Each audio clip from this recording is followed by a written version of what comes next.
Home isolation কবি doctor মাখন কলিতা।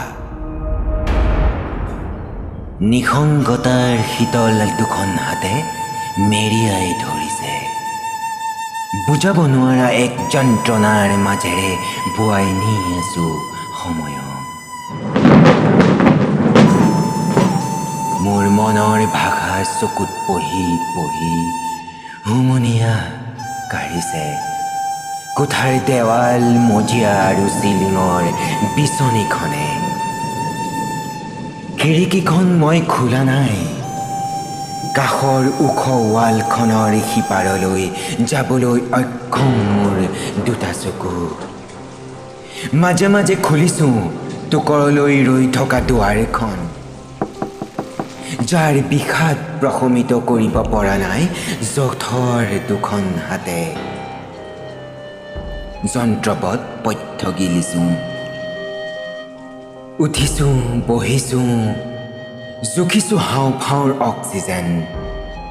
গধূলিৰ পিছত ৰাতিক মাতিছোঁ, পুৱাৰ অপেক্ষাত ছটফটনিৰ মাজত মুখ গুজি দিছোঁ। নিসংগতাৰ শীতল হাতে স্নায়ুৰ ট্ৰিগাৰ টিপি বঢ়াই দিছে অস্থিৰতা, আৰু মই অস্থিৰতাৰ আঠাৱনি পানীত ডুবি ককভকাইছোঁ। বহিবলৈ গৈও বহিব পৰা নাই প্ৰিয় কবিৰ কবিতাৰ কাষত, শুনিব পৰা নাই প্ৰিয় গান।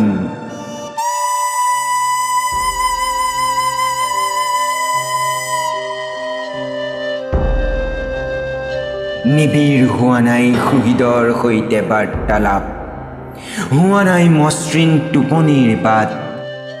ভাৱনাত আউল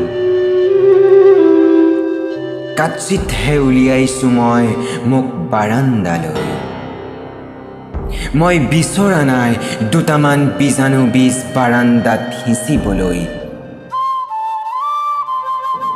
নিবলৈ বিচৰা নাই চোতালৰ পৰা পদূলিলৈ।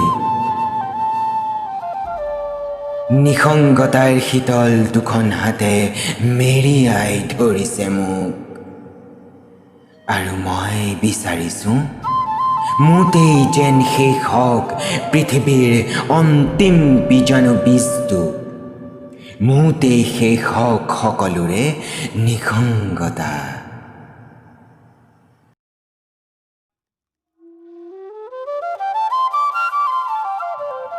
ধন্যবাদ।